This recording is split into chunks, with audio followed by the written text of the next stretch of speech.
সম্মানিত দর্শক শ্রোতা, পরম সৃষ্টিকর্তা যিনি অসীম দয়ালু, শুরু করছি তার নামে।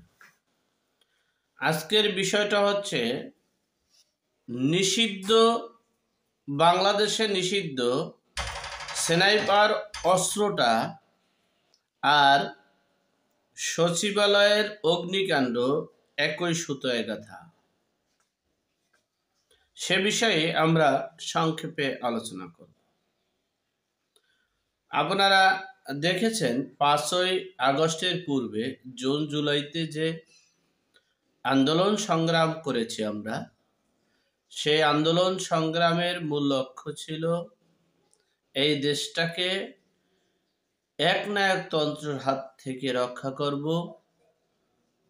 ফ্যাসিবাদীদের হাত থেকে রক্ষা করব, আওয়ামী লীগের হাত থেকে রক্ষা করব।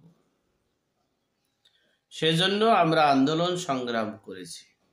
কিন্তু সেই আন্দোলন সংগ্রামের সময় শেখ হাসিনা যে মিডিয়ার মাধ্যমে যে বক্তব্য দিয়েছেন, আমরা মনে করেছি নিজের চেয়ার ধরে রাখার জন্য, দেশের জনগণ মনে করেছে নিজের অস্তিত্ব ধরে রাখার জন্য এগুলো বলেছে। কিন্তু তিনি 5ই আগস্ট দেশ ত্যাগ করার পর আস্তে আস্তে প্রত্যেকটা কথা শেখ হাসিনার একবারে প্রতিফলিত হয়েছে, অর্থাৎ প্রত্যেকটা কথাই তার গ্রহণযোগ্যতা পেয়েছে। জুন জুলাইতে আমরা যে অস্ত্রগুলিতে হত্যা হয়েছে, শহীদ হয়েছে, সেই অস্ত্রটির নাম হচ্ছে স্নাইপার অস্ত্র। সেটা বাংলাদেশের কোনো সামরিক শাসন অর্থাৎ কোনো আইন শৃঙ্খলা রক্ষাকারী বাহিনীদের কাছে নেই এবং নিষিদ্ধ। তখনকার সময়ে স্বরাষ্ট্র মন্ত্রণালয়ের দায়িত্বে ছিলেন ব্রিগেডিয়ার এম সাখাওয়াত হোসেন। সাখাওয়াত হোসেন তিনি বলেছেন যে এই অস্ত্র আসলো কোথা থেকে, এই গুলি আসলো কোথা থেকে, এটা তো বাংলাদেশের নিষিদ্ধ ঘোষিত একটা অস্ত্র।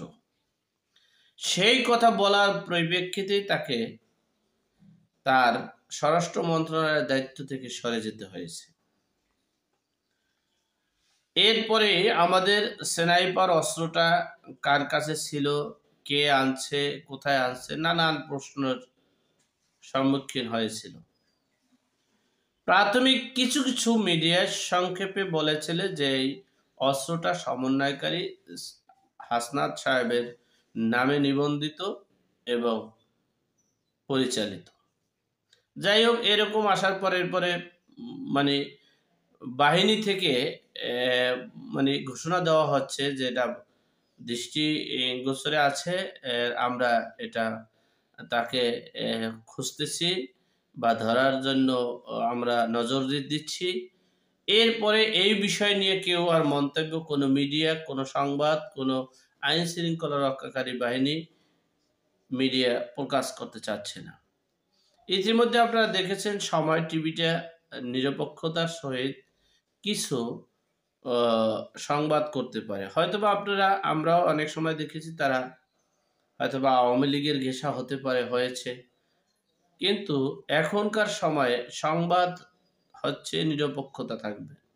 আমি যে কথাগুলো বলেছি এইটা মানে ক্লিয়ারলি প্রকাশ করার নামই তো সংবাদ। এটাকে যদি আমি শাটখাট করে আমাকে খুশি করার জন্য, খুশি করে যাতে আমি খুশি হব সেজন্য যদি মিডিয়া পরিচালিত হয়, তাহলে সেই দেশে আর ধ্বংস ছাড়া আর কিছু হতে পারে না।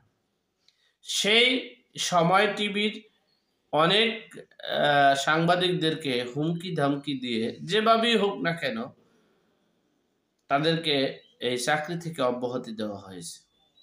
আপনারা দেখেছেন 5ই আগস্টের পর অনেক টিভি চ্যানেলের দখল করে নেওয়া হওয়ার দিকে আমরা ধাবিত হয়েছিলাম। যাই হোক, এরপরে আসেন আমাদের এই সচিবালয়ের আগুন। সচিবালয়ে আগুন দিছে আওয়ামী লীগ, ছাত্রলীগেরা। এটা বিভিন্ন গণমাধ্যমে বিভিন্ন জনার আপনারা আসিফ মাহমুদ, এরপরে হচ্ছে আমাদের নাহিদ ইসলাম আছে, বিএনপির নেতাকর্মীরা আছে তারা বলেছেন।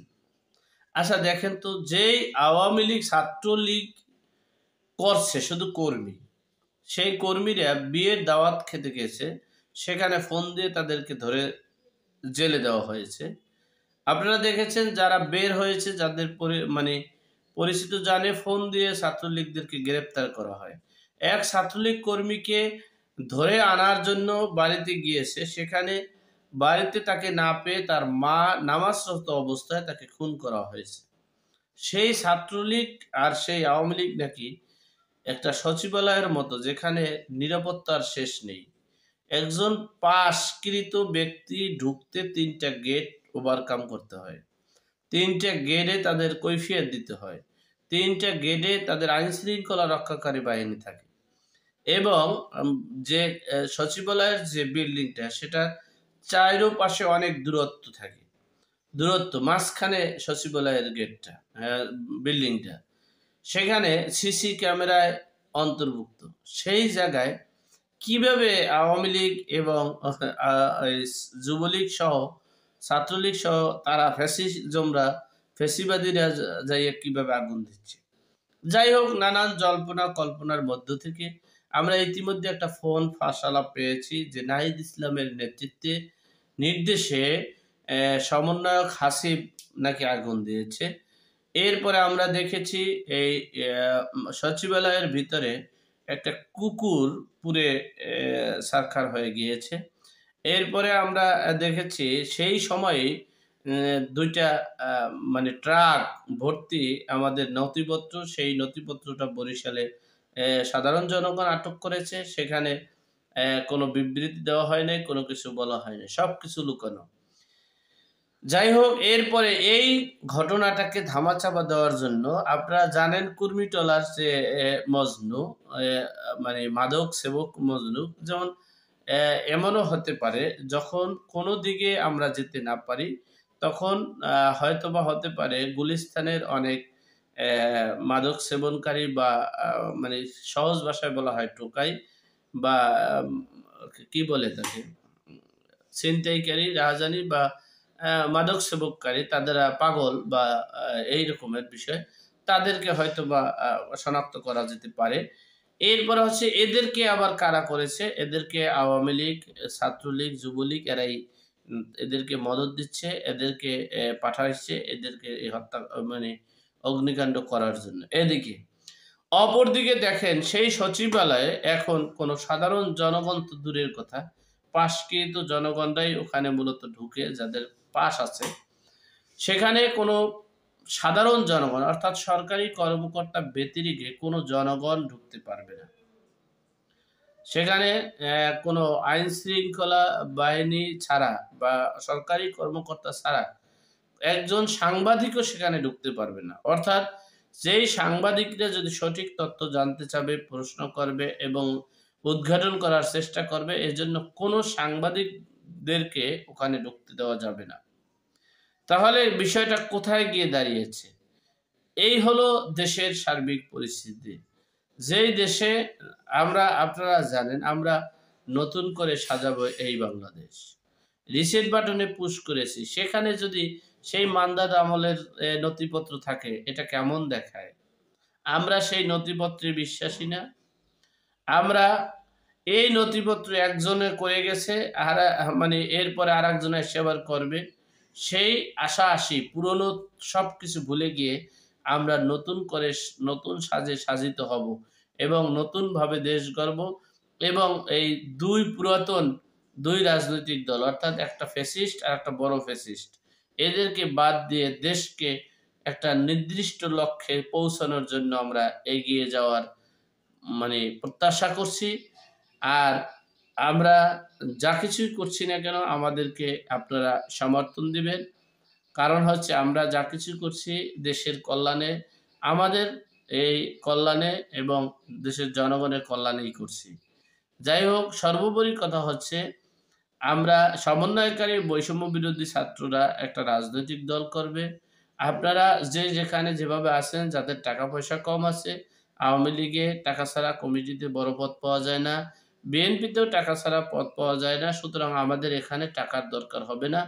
আপনারা ঐক্যবদ্ধ হয়ে আমাদের সাথে সংগঠনে অ্যাড হয়ে দেশের সার্বিক কল্যাণে আগামী নির্বাচনে যাতে আমরা সক্রিয়ভাবে ৩০০ আসনে নির্বাচন করে দেশের জনগণের প্রত্যাশা পূরণ করতে পারি, সেই লক্ষ্যে আগানোর জন্য সকলকে আহ্বান জানিয়ে আমি আল্লাহ আমাদের সকলকে সঠিক জ্ঞান দান করার তৌফিক দান করুক। তবে শর্ত হচ্ছে সমন্বয় মানে এই স্নাইপার অস্ত্র এবং সচিবালয়ের মূল বিষয়টা জানতে চায় জাতি। এই প্রত্যাশা রেখে আজকের মতো এখানেই শেষ করলাম। ভালো থাকবেন, সুস্থ থাকবেন। আসসালামু আলাইকুম।